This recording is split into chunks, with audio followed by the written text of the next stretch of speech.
Yeah, I finished my last year of education in Oslo, got my chemical engineering degree, and I got a dilemma.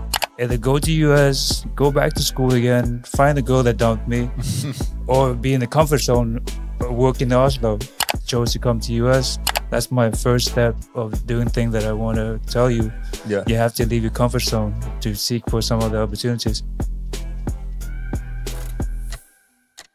Wherever you guys are watching this show, I would truly appreciate it if you follow or subscribe. It helps a lot with the algorithm. It helps us get bigger and better guests, and it helps us grow the team. Truly means a lot. Thank you guys for supporting, and here's the episode. Ladies and gentlemen, someone I've known for a long time, founder of King Ice, Cuong Diep, here today. Thanks for coming on, man. Thank you. Thank you for the invitation. Absolutely, dude. Yeah, you've been someone I've watched for my whole journey into entrepreneurship, man. What you've done with King Ice is super impressive. So congrats. Thank you. It's been a long journey. We've been doing this for 20 years now. Yeah. Not a lot of companies. I read some stat. I think 95% of businesses go out of business within 10 years or something. So the fact that you're still here after 20 and you're killing it still is hats off to you. Appreciate it. And you started off like bootstrapping, right? Financing on your own.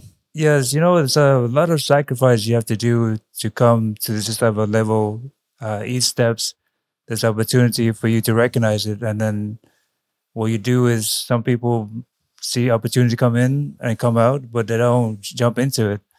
I started a long time ago to actually leave my comfort zone and then seek out for something that's different.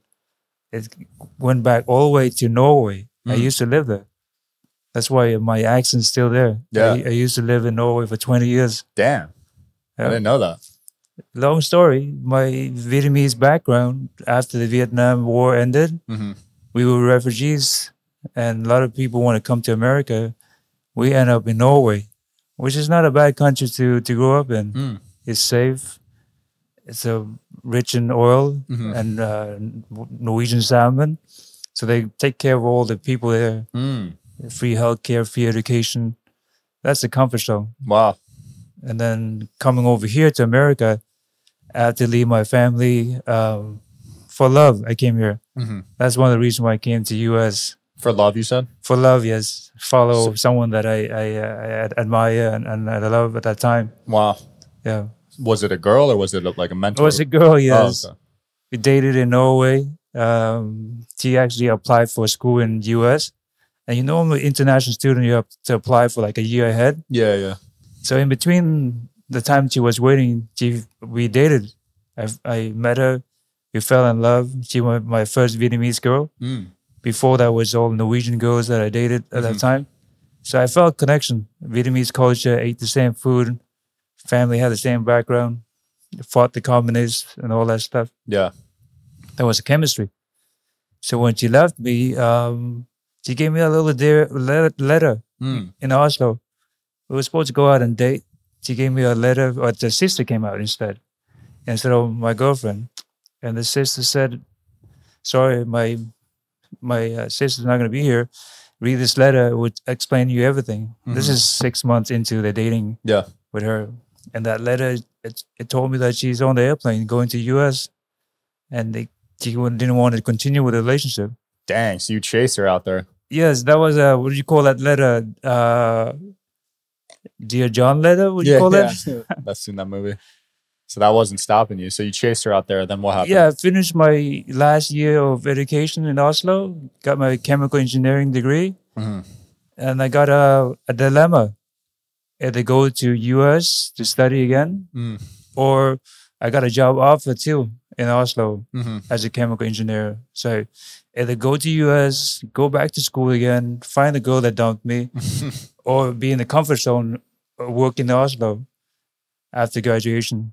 So I chose to come to US. That's my first step of doing things that I want to tell you. Yeah. You have to leave your comfort zone to seek for some other opportunities. And I came for love to US, right?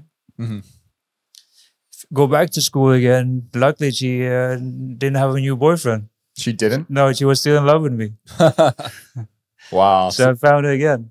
So you got back together, and are you still together? Yes, now we have 2 kids together. Dude, that's legendary. That's so beautiful. And did you speak English when you came to the US? Not that much. Wow. Yeah, So that must have been tough. Vietnamese and Norwegian is how I grew up with. Yeah. So I went back to school. But as an engineer after graduation, average salary at that time, 20 years ago, was $60,000-$70,000 for new college students with chemical engineering. I needed a visa to stay, or else I have to go back to Norway again. Yeah. So I put myself in a position to get that job that can sponsor my my H1 visa. So I put myself at 38,000 instead of 60 to 70,000 in the average. Yeah. And I got the job. Wow. And I got the visa to stay. And you were making 38,000? 38,000. That's crazy. And how long did you have to stay there for the visa to last? So the salary was not my main focus. I just wanted a visa, and I got the job. And after 3 years as a chemical engineer, I found out I don't want to do this type of work for the rest of my life. It's a boring job, secure job, but I'm in the corporate rat race all the time. Yep. And it didn't go anywhere. So I started my side business doing jewelry.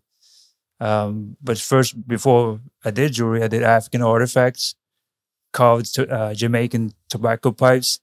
Those two things didn't work out. But my third trial was jewelry. And it worked. It worked actually. We sold on eBay.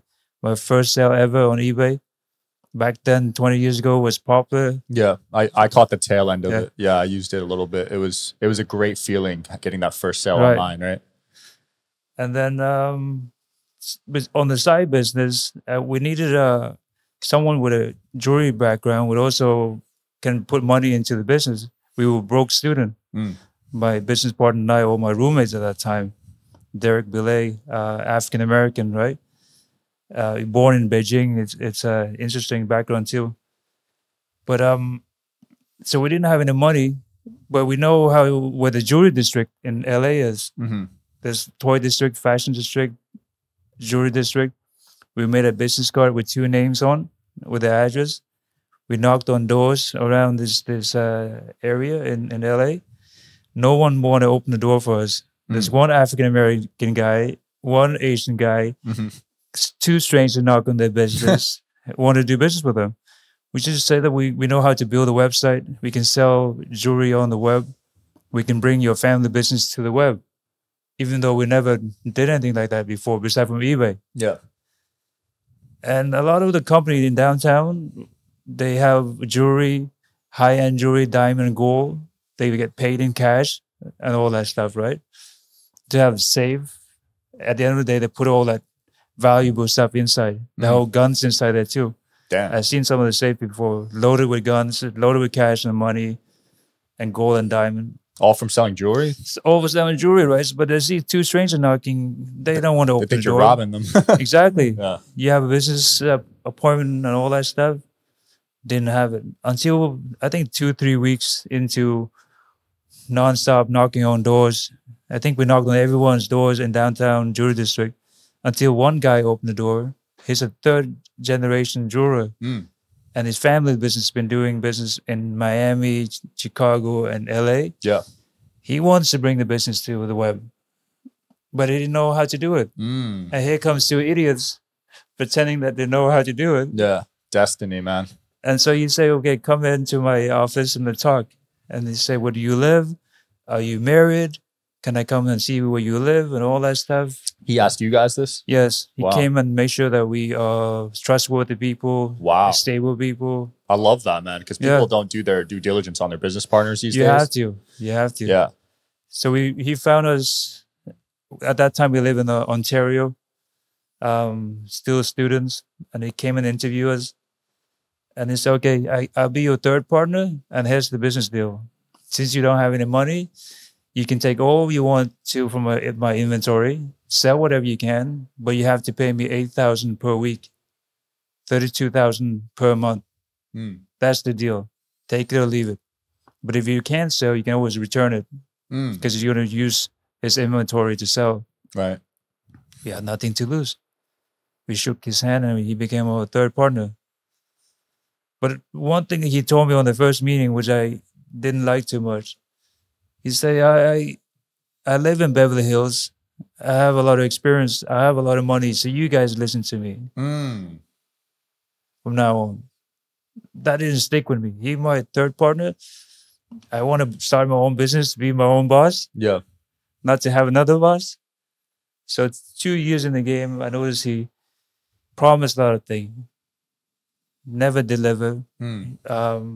Controllers like with two young broke students. Yeah. And I say, why do I have to work for someone else now? I actually, at that time, I already quit my engineering job. 3 years in engineering. Yeah. Started this business, jewelry business. And I decided to get rid of my third partner, which I had to take home equity loan to pay him off. Damn. Yeah. So you were all in. You had no other choice to make this work. Yes, exactly. $80,000 balance that we had. I used that home equity line to pay him off. Wow. So you were very confident that this would work out. Yes, but I didn't like the idea of having a business partner that become my boss because I want to have my own business. Agreed. Yeah, that's not a good relationship. If they're your partner, it shouldn't be a boss relationship. Right. If you're 50-50. Right. But he had like all the cash and all the money. He had that luxury, comfort life that he wants to control us. But at that time, yes, he built a new website because we kicked him out. Yeah. He built a new website to compete with us. Similar product. Yeah. Lower prices. That was his first attempt to kill us. Yeah. Second attempt to kill us, he reached out to all the contacts from the jewelry district and said, Cuong and Derek is no longer with me. Either you work with them or you work with me. So all our vendors in downtown, they all dropped us. They all dropped him? They all dropped me. Wow. Yeah. And you were the new guy. He was there for 3 generations. Yes. They chose you over him. Yes. So he compete with the website, kill all our contact. And the last thing he did, which is interesting, it's they call it keyword stuffing. This black hat strategy that you can manipulate Google search. I've heard of it. So you stuff like certain keywords. So your website shows up when people Google it. And what he did was he put white text on white background. So since we did jewelry, he put sterling silver jewelry, sterling silver jewelry, sterling silver jewelry, all pages, white text and white background. So we didn't even see it. We didn't even see it. Wow. Until Google came over, or the robot crawled over our website and noticed we were doing illegal black hat strategy. And immediately we were banned. Damn, you got banned off Google? Our website got taken down. Oh my gosh. And you found out he did it? He found out he did it after we did we hired an IT company to do a research or a website. Wow. How did he have access to edit it? Because he was one of the partners. Oh, so you forgot to revoke it after you... If you forgot to remove the cards, the login and all that stuff. Damn. Yeah. Ex-partners can get a little bit crazy, jealous, you know. It's part of the game. Ugly at the end. Yeah. Have you guys forgiven each other since, or? We sometimes occasionally meet him in downtown. Yeah. But at that time, after they tried to kill us through all these various strategy, we decided, okay, now downtown LA, right. The middleman, let's go straight to the source. Because people in the jewelry district, they also buy from their factories overseas. Yeah. Why not work with those companies directly? Smart. Cut out the middleman. Yes, that's what we did. In 2007, we started working with overseas factories directly. Higher margins, less headaches, probably quicker turnaround. Yep. Are you interested in coming on the Digital Social Hour podcast as a guest? Well, click the application link below in the description of this video. We are always looking for cool stories, cool entrepreneurs to talk to about business and life. Click the application link below, and here's the episode, guys. Exactly. Yeah, that's cool. And what was that first winning product for you guys that took off? So we did women jewelry. A little bit of portion of the collection of the inventory we had, we call it hip hop. It was at 10% of the inventory was hip hop jewelry. 90% was Chanel, Tiffany company lookalike women jewelry. Yeah. That 10% of hip hop ended up generating 70% of the income. Wow. 78% of the income. That little portion of inventory. So we said, forget about other women jewelry. There's too many companies focus on women already. Yeah. Why don't we just focus on men? But the jewelry we're going to make is not any type of men. It has to be hip hop, street wear type of focus. That's what we started to do. A new branding. We called ourselves King Eyes at that time, 2007. We changed our name, changed our focus. That's when we started developing our King Eyes brand. By working on our own, that third boss is gone. Have a focus on doing hip hop jewelry at that time. Nice. And are you still solo, or did you find partners? I still have my my second partner, which my roommate Derek Billet. Got it. At that time. Nice. We still do business together. Wow, that's cool, man. Because it's very rare that the guy you start with is the one you finish with in business. We went to the same school, have same interests. Nice. Yeah. That's cool. He's a great partner. And now you've got some of the biggest IP and brands in the world doing collabs with, man. Right. I think it's those steps that I told you. You have to come out from the comfort zone. We were sponsored for one of the event for the game listening party. He had a new album called The Jesus Piece. So he wanted King Eyes to be the sponsor. So we did a Jesus Piece necklace, and all these 100 VIP guests that came in would get that Jesus Piece in relationship with the new album called The Jesus Piece. And there was Snoop. Snoop Dogg came in, and all the celebrities came in and in the VIP lounge. And since I have that wristband, being a sponsor, I got to meet him. Cool, man. And you got to make a Death Row Records chain recently, right? Yes. So I got to work with him and his entourage people, not directly with his business partner, but his homies.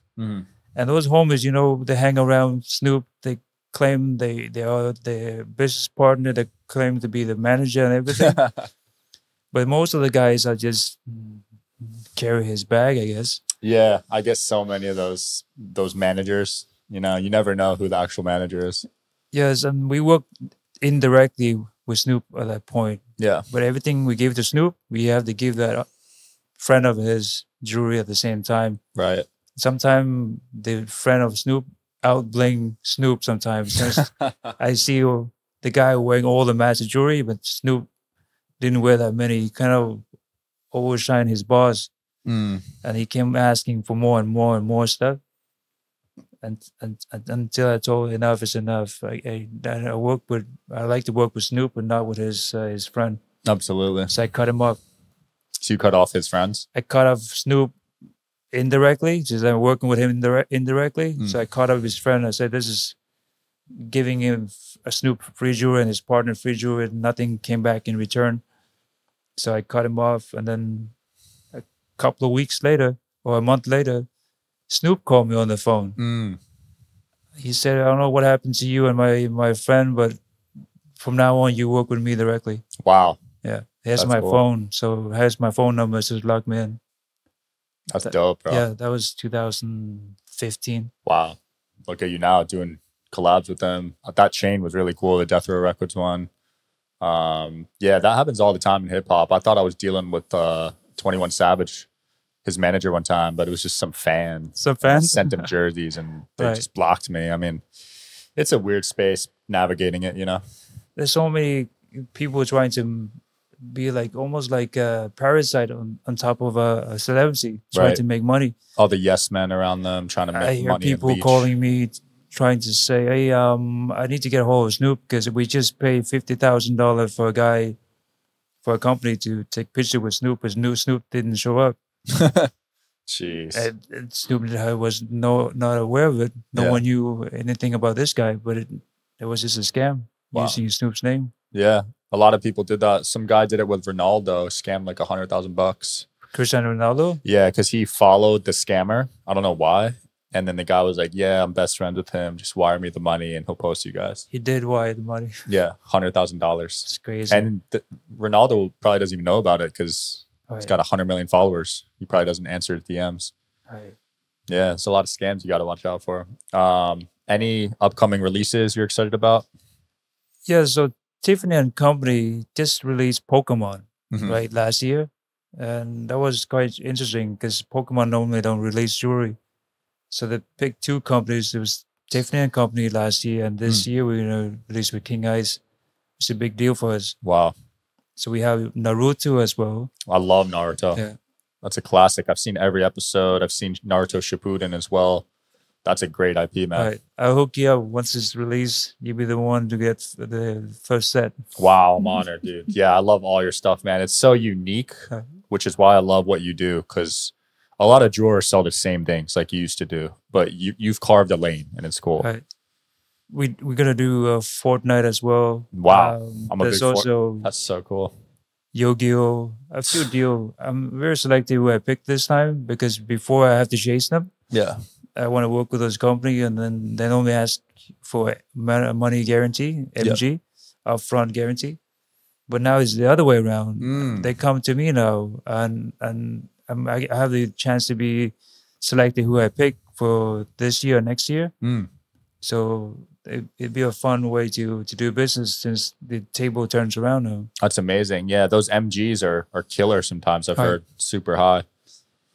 Marvel asks for $100,000 if you want to work with Marvel. Just to even work with them. Yes. And then they want royalties. MG. Yes. All that stuff. Yes. Wow. I mean, it makes sense. I mean, they're a multi-billion-dollar company, right? Yep. And plus, you're chasing them too, so you have to pay up front to get in. Yeah. Yeah. What's been your favorite collab you've done so far? The interesting was 7-Eleven. Believe it or not, The Slurpee. the Slurpee and 7-Eleven, the Saw that one. grand prize they give out every year during July 11, hence 7-Eleven. Yeah. They did a huge marketing campaign, and they pay us a big chunk of money up front to develop a jewelry for them, for their grand prizes, and whatever we sold on our website. They didn't even ask for the royalty to be paid to them. Wow. No commission, because they didn't care about how much jewelry we sell. They just care that we do our own promotion on our website and do our own reach to promote it. And we managed to get Snoop Dogg wearing 7-Eleven. Wow. Jamal Chase wearing it during the Super Bowl game. Not Super Bowl, during the football game. Yeah. He said, "I'm always open." He reached the ball, grabbed it, ran to the touchdown zone, and he showed his 7-Eleven. He said, "I'm always open." That's so funny, man. There was a great marketing campaign for them. Yeah, they every year they seem to crush it with that 7-Eleven day where you get the free Slurpees. I see it all over social media that day. That was the fun collaboration. The Yeah. second one is, of course, Death Row Records. Yep. He's always on top with Snoop Dogg. He's a very cool guy to work with. It's awesome. Yeah. I've also seen you do Sonic the Hedgehog, Halo, Wu-Tang, Pac-Man. I mean, you've got some of the biggest IP in the world, man. Now you're saying Pokemon and Yu-Gi-Oh! It's incredible. Thank you. It's a secret to it, to where to find those people. That's I can tell you that it's a license show. If people want to listen to find out where they're going to find those collaboration opportunities, go to the license show. Believe it or not, I use LinkedIn. LinkedIn, those people that work for big company, they always have a profile on LinkedIn. Wow. And you can find those people. That's a good technique, because that's a slept-on platform, right? Most people think of Instagram and TikTok, but LinkedIn is, I think, for older people usually, right? Even the target store that you want to work with. For example, my background was Zoomies that has 600 plus stores. If you go to the financial records, you can see all the board members, all the people, the VIP people on Google Finance. Just reach out to them one by one and represent your brand and say, "Hey, I want to work with your company. I have this type of product." And sure enough, they responded. The CEO of Zoomies say, "Hey, I have a buyer. I can send the buyer over to you to look at your product." Wow, the CEO The responded to you? CEO from Zoomies, That's a multi-billion-dollar Tom company. Cameron, yes. Damn. He told the buyer to go and look at King Eyes. That's so cool, And man. that's how we got the business. Yeah. That was through Google Finance, to LinkedIn, that route. Yeah, see, people aren't even willing to do this outreach, right? They think it'll come to them. But you need to put out some energy too to get some back. Right. Exactly. And that's cool to see you do that even this late in the game, 25 years in. You're still willing to put your ego to the side and do some personal outreach. Because most people, they get comfort in the success they have, right? Right. In the last stage where we are right now, having those business opportunities to work with big brand like Fox or with Disney, with Viacom, CBS, with Snoop Dogg, all the retail partners we have also. I prefer not to chase anyone else beside from the people that we have already or the company we work with already. It's better to pay attention to the existing partners, to work to maintain the relationship, right, instead of chasing new relationship and new business opportunities. I think this is the stage we try to maintain what we have. That's why you won't see me doing more trade shows. I might go to ComplexCon. The license show is to exhibit our product, but no more sales team out there selling a product no more. Yeah. We just work with existing partners. That's super important to keep your customers happy, right? Sometimes business owners get excited by the revenues coming in and then they lose that customer service angle. Exactly. You have great achievement already. Just after you manage to build that relationship, that's what you maintain that over many, many years. To be able to present them new product, go and visit the headquarters instead of chasing another big cat. You have a couple of big cats already. Yeah. That should be enough. How many big sharks are you going to try to find? Yeah. That's important, man. Well, Cuong, it's been fun. Anything you want to promote or close off with? I just want to thank you, Sean, for inviting me over here. Of course. We've been good friends for a long time. You've been quite fun to follow. I'm actually happy to see you succeed in your business as well. Yeah, it means a lot, man, because I know you were here for me. I don't know if you remember this, but you came on my first podcast 6 years ago. I did? It was over Zoom. Zoom. It was so bad. Like, I was bad at interviewing and it was over Zoom. It's actually still released, but yeah, I was looking back. And look how far you become. I know, 6 years later, man. So I appreciate your support and you always send me really cool stuff, dude. Right. So thank you so much. Anytime, Sean. Yeah, thanks for coming on and thanks for watching, guys. As always, see you next time.